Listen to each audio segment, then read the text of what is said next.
Welcome to this episode of Mission Business, a podcast about good business for those in the business of good. Presented by your Part-Time Controller, LLC, also known as YPTC. My name is Jennifer Alleva, the host of Mission Business and managing partner at YPTC. This is the second part of a two-part episode with Eric Fraint, president and founder of your Part-Time Controller, LLC. 2023 marks your Part-Time Controller's 30th anniversary. What began in 1993 as a small enterprise by founder and president Eric Fraint has grown into a national firm of over 550 staff and over 1,500 clients. From the beginning, and it stands today, our mission is to help nonprofits further their missions. And now, the continuation of my conversation with my business partner and friend, Eric Fraint, president and founder of your Part-Time Controller, LLC. Let's start with 2019.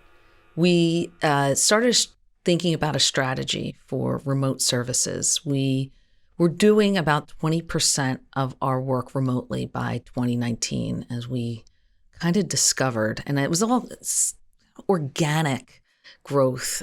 Maybe an organization didn't have an office, they were working virtually, or because of word of mouth, we had a few clients scattered throughout the country where we couldn't be there physically because our model then, before 2020, was really to do all of our work at our clients' offices. But we had discovered that we were doing work remotely, and our plan for 2020 was to expand that remote work.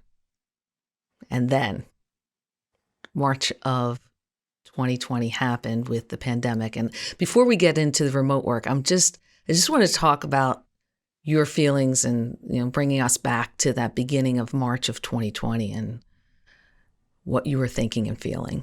Jen, as you just said, our preferred model had always been to work on site at our clients' offices. That's what our clients wanted. They wanted us on site. And our work goes better, quite frankly, when we're on site, because the people that we need to speak to are there, and it helps to develop relationships with our clients. It helps to develop trust with our clients. It's better on so many levels. Okay. So, early in 2020, we and the rest of the country, everybody started beginning to hear about the pandemic. And, you start to read stories in the papers or hear news about what's going on overseas. And in January and in February, the stories start to get more serious, and coming into March. And then suddenly it's, the whole country goes into a lockdown. So, everybody listening to me talk about this, everybody experienced this, and we were no different. And within a space of a week, it went from, hey, is this really going to happen, to, hey, this is really happening. So we fortunately had experience because of that 20% of our work. So we weren't starting from nothing. But, all kinds of basic decisions, like how are we going to process daily deposits? How are we going to get the mail if we couldn't come into our office? Our main office, we can't even get the mail. How are clients going to pay their bills and pay their people? How are clients going to do their accounting? And but listen, one thing we have always been good at, is we're very good at responding to a problem. Absolutely. We're very good at responding and reacting to a crisis. We're very good about figuring things out. And, while I'm the first to say, there's a lot we don't know. There's a lot that we don't know. We're always learning. I do have tremendous confidence that whatever comes our way, we can figure it out. It may take a while. It might not be easy. But whatever problems come our way, we can figure it out. Whatever challenges, we'll figure it out. And we're not the only ones. A lot of people that were dealing with regard to the pandemic, everybody was dealing with that. Sure. And our clients figured it out. They went through some tremendous stress and financial difficulties. We're very worried about our clients. We work with nonprofits, and we were very worried for them because we were just assuming that a lot of our nonprofits we were just assuming they were all going to be hurt. And I would say that they all were hurt to one degree or Absolutely. another. We were expecting a lot were going to go out of business. We were very glad as time went by to see that very few Yes. had to close their doors. But everybody, all of our clients had to do belt tightening of one sort or another. Some of them had to, temporarily cancel programs, especially performing arts organizations. Very hurt. Anything, museums, anything that required, people to come together and pay an admission fee of one sort or another. Every one of those had to curtail those activities. And nobody knew how long it was going to last. It's funny to think back, Jen, that, the initial PPP program was slated for 8 weeks. 8 weeks. 8 weeks. The federal government thought, 8 weeks ought to do We'll it. be back in 8 weeks. We wish. And even we, nobody knew. 8 weeks. Gee, that seems like enough time, isn't it? Yeah. The pandemic's going to be over in 8 weeks, isn't We it? wish.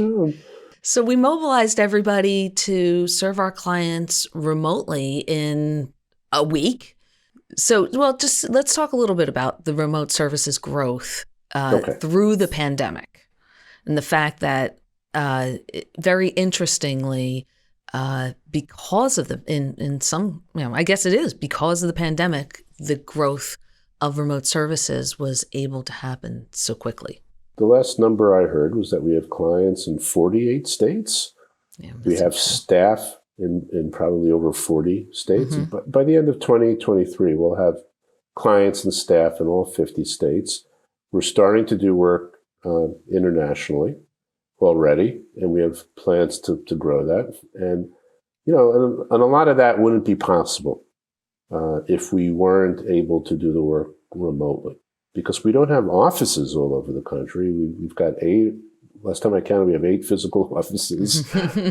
And so we don't have, we will be opening more physical offices to service clients in various places around the country, and then eventually internationally. But all that growth around the country is occurring because of remote work. And the ability to hire. And the ability to hire, yes. Before the pandemic, we didn't hire anyone that was outside our physical market locations. If you didn't live close to a physical office, we, as much as we would have loved to have hired someone, we couldn't. Now, it almost doesn't matter where somebody lives. That's right. Yes, we even have 2 people. Well, for a while it was 2. One bought a house, but 2 people who lived in an RV. That's right. Moving around the country. One of them, with his wife and kids, in their RV, was traveling around the country. Could you imagine, Jen, before, I don't know when we agreed to that, but if we figured, he wants to do it. He's really good. We love him. Again, speaking up to do something. And he spoke up. And he said, all right, well, let's let him try it. Now it's almost like, oh, no problem. You live in an RV? Okay, fine. We've overcome obstacles, and we're willing to experiment. We're willing to explore. So let's talk about the next 30 years. We got all the way up to 2022. It's a long time coming. And we only scratched the surface with some of the stories of how we got here.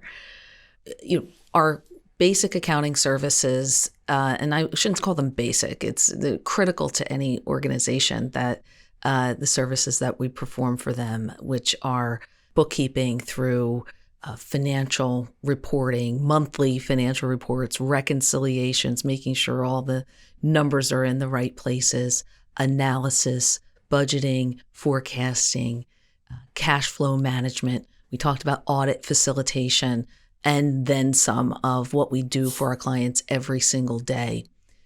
That has been, as you say, the bread and butter of YPTC for 30 years.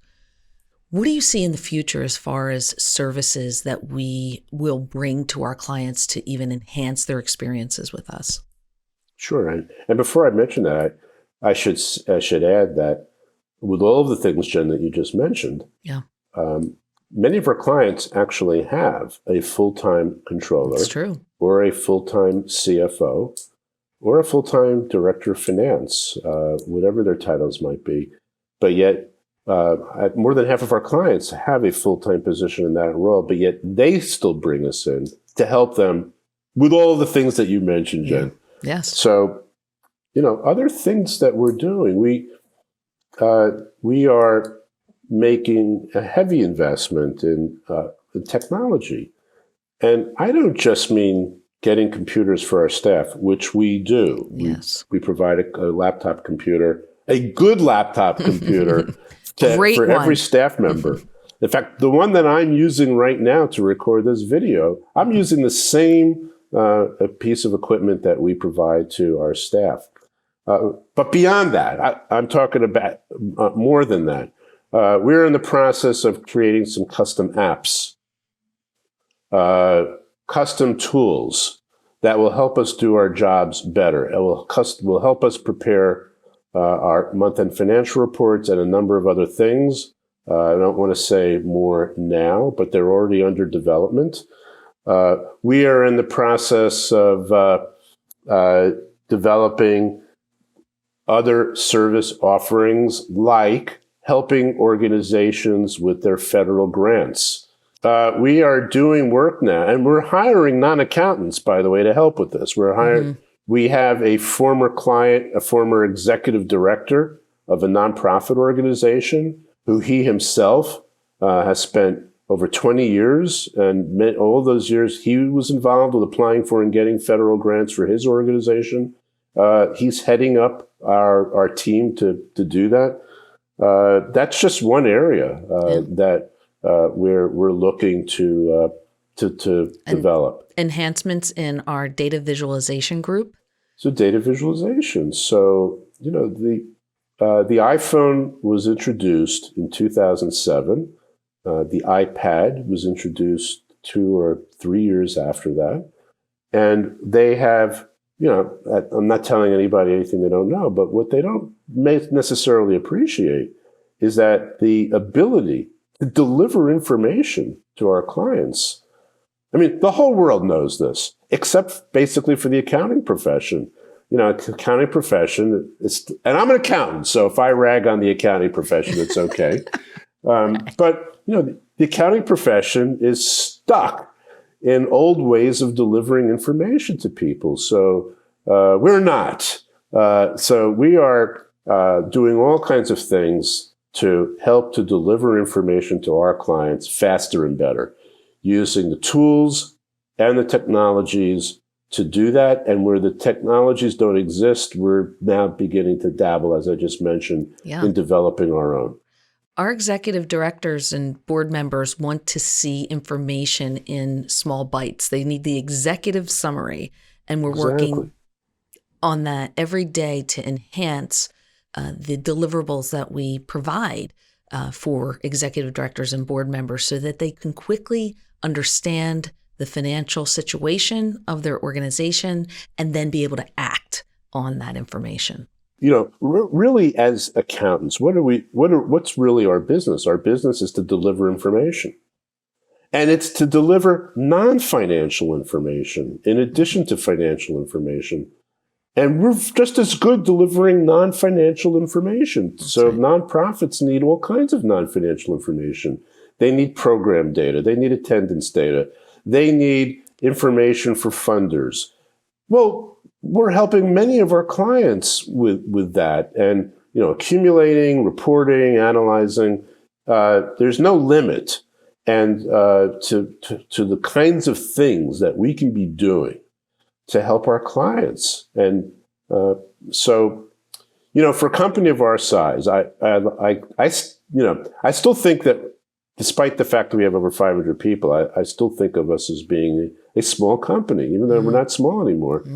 And I have to mention, we made the list of the top 100 biggest accounting firms in the country. Woohoo! We came in for last year at position number 100. That's right. But, like the old Avis rental car commercials used to say, we're number 2, but we try harder. Well, we're number 100, but we try harder. We try the hardest. We try the hardest. But nevertheless, I feel that we're able to run circles around larger accounting firms. And, why is that? Well, I think, and there's 99 firms above us on the list that will disagree with this, but we take a different approach to the delivery of information. We take a different approach. The profession is just so far behind in terms of understanding what's really important to organizations. You go to an accounting conference, and now one of the hot topics is lease accounting. All right, well, yes, it's important to get that. It's important to get that done correctly. Yes, that is important. But 2 days of sessions on lease accounting? Snoozer. And how many of our nonprofit executive directors are worried about the accounting profession's new rules on lease accounting?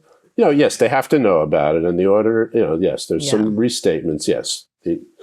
But that's not how, if you're running a homeless shelter, or if you're running a museum, or if if you're running a religious organization, you don't care about the fact that the accounting profession has new lease accounting standards. You have work to do. Yes. You have you have people to feed. If you have, you have people to provide shelter for at night. You have people coming to your museum or your theater. You've got programs to deliver. We understand what's important, and we listen to our clients. Yeah. And if we're not understanding what's important, they'll tell us. That's right. This is what's important to me. Yes. And we'll say, okay, how can we help you with that? Yes. How can we help you with that? Absolutely. They might be worried about just getting payroll paid, their cash flow management, their fundraising is not going the way that they thought. Not that we're fundraisers, but we can help them understand where it's going awry. We talk to boards all of the time, and they want to know, how do we compare to other organizations of our size and type financially? How much in reserves should we have? And help guide policy that way as well. We used to say, and I guess we still use this slogan, we help our clients sleep at night. So they're not worried about the lease accounting standard. What they're worried about That's not keeping them up at night. It's not keeping them up at night. If it is, I'm worried about that. They should read the lease accounting standard, and that would put them to sleep. But they're worried about the function of their organization and ensuring that their constituents, they're going to be, a continuing organization that's thriving to help support their constituents and to look good to their funders so they continue to meet their programs. Going back to the top 100 accounting firms in accounting today, and I asked the question, why do you think we're different and what makes us so different? And I mean, you just can look at that list and see why we're different. We don't do any audit work. We don't do any tax work, and other services that are listed that every single other organization or company on that list does. We're the only one that focuses strictly on what is called now client accounting services or contract accounting services, and certainly the only organization that only focuses, right now anyway, on nonprofit organizations. Are there any other topics regarding the future at YPTC that we haven't covered yet, Eric? Oh, sure. I'll just mention, a few things. We're focusing more and more on developing vertical expertise or vertical niches because, in the early days, we just said that we specialize in helping nonprofit organizations. While that's true today, anybody who works in the world of nonprofit organizations knows full well that there's all different kinds of nonprofit organizations. And even though as of this recording, I believe we have 1,300 or 1,400 clients, there's all different types. And the people who work in there, they don't consider them the same as necessarily other types of nonprofit organizations. So we're developing areas of expertise. And as we start to roll these out throughout 2023, we expect everybody will be seeing these on our website. So, focusing on, well, what are the differences? Mm-hmm. Like, what are the issues that a museum has to deal with versus what are the issues that a homeless shelter has to deal with? They're totally different worlds, different issues, different funders, different operational issues, and so on, different constituencies.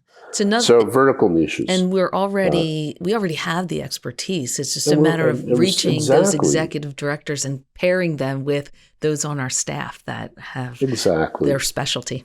We talked before about us both being on boards of directors of nonprofits in the past, and we serve, as you said, over 1,300 clients now that all have a board, as nonprofits do.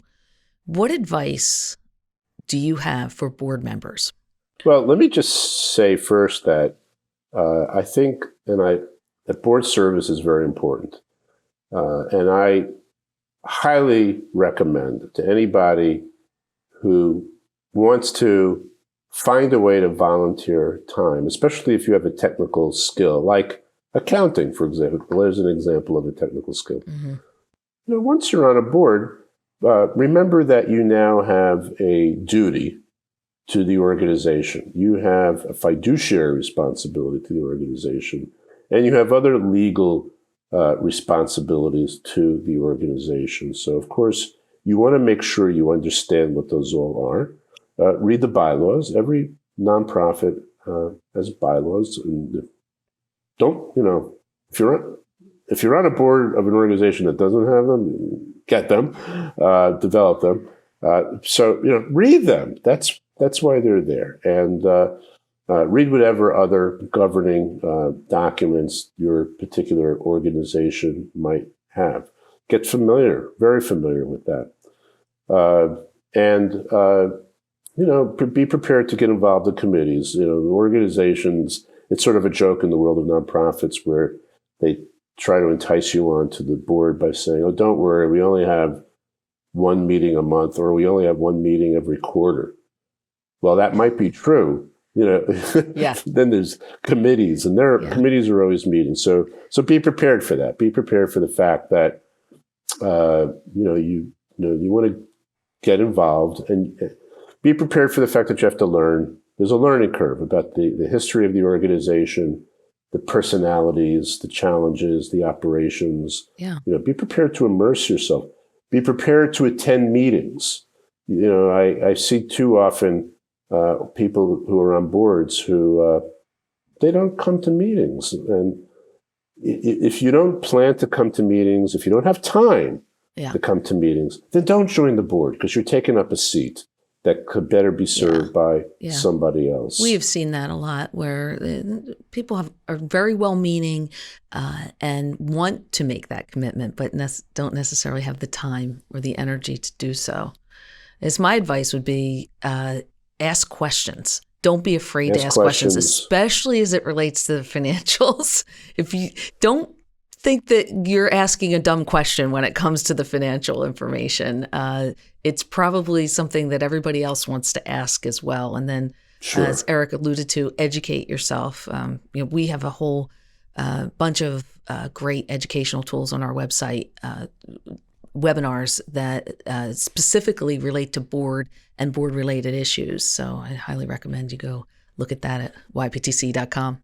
I'm going back to something you said earlier in our conversation about working with nonprofits, and that sometimes people aren't an exact fit for the work that we do, because they come in and it's harder than they thought, and it's challenging, and working with nonprofits and the heart is in there. But people sometimes think it's going to be easier work because it's a nonprofit organization. That's a common thing. Yeah. Sometimes when someone comes for an interview, they think, they say they want to work with nonprofits, and we ask them why. And they say, nonprofits are nice little organizations doing good things for people. And oh, I would love to help them. And go, well, yeah, they are nice organizations. They're not necessarily all little, though. No. And yes, they are doing good things, most of them. And but those are businesses. A nonprofit organization has to still generate a profit. That's right. They have to be able to make money in order for them to be sustainable. And in order for them to be able to grow so that they can serve its greater constituencies, they have to be financially sustainable, which means even though they're called a nonprofit, they have to generate a profit. Though it doesn't say that on their financial reports, we don't use that word, we use other words, but that's what it is. And the executive directors who run these organizations, they have all of the same pressure that any That's other right. business leader has. They have payrolls to meet, they have cash flow issues, they have staff issues, they have hiring issues, they've got governmental issues, compliance issues. A nonprofit name it. Is a public company. It's a public entity. Yes. Yeah, that's right. Their financials are all made public. Yeah. You take your typical nonprofit and you take say a 10, 15, 20, $30 million nonprofit. You compare them to a company of that size. Well, the nonprofit has to make public their tax returns. That's right. And more are making public their audit reports on GuideStar, for example. Mm-hmm. But your typical $5 million, $10 million, $20 million company, chances are that's just closely held business, a family-held business. They don't make public their financial information. Nonprofits have boards, so executive directors, every month they've got a board meeting that they have to present to, or they have a finance committee meeting, or an executive committee meeting, or they have other committees. For-profits, they don't have a board that's meeting the same way that nonprofits do. So there's a lot of additional pressures on that an executive director or a leader of a nonprofit has to deal with. Agreed. A lot of people don't understand the additional level of accountability that a nonprofit is subject to. Absolutely. And the accounting rules, quite frankly, are more difficult for nonprofits. There's this need to be able to account for dollars by funding source. Mm-hmm. You get a grant from a foundation or you get a government money. The nonprofit has to be able to track how all of that money is spent so that they can provide periodic reports back to the funder. For-profits don't have to do stuff like that. No. So the accounting rules, the accounting is more complicated for nonprofit organizations. And we help our clients with everything that I just mentioned. That's right. I have to throw that in. Eric, this has been great. Thanks for joining us on the Mission Business Podcast. We really covered the mission side of things and the business side of things throughout this whole conversation. It's been a pleasure. Pleasure to be a guest on your show, Kim. Thank you for joining me for the second part of a two-part episode of the Mission Business Podcast. I want to thank our guest, Eric Fraint, president and founder of Your Part-Time Controller, LLC, for joining me. We look forward to bringing you more stories of innovation and perseverance from nonprofits around the world. I want to thank the team at PWP Video for their guidance and assistance in the development and production of this podcast. They are a great partner for Media with a Mission, and you can find them at pwpvideo.com. Additional information about this episode can be found at missionbusinesspod.com. And follow us on social media at Mission Business Pod on Instagram and Facebook, and Mission Biz Pod on Twitter. This podcast was produced by Erica Blair and Geraldine Dressler of Your Part-Time Controller, LLC. Dave Winston and Michael Schweisheimer are our producers from PWP Video, and the show was directed and edited by Pat Ganley. Again, I'm Jennifer Alleva, and we'll see you here next time on Mission Business Podcast, presented by Your Part-Time Controller, LLC.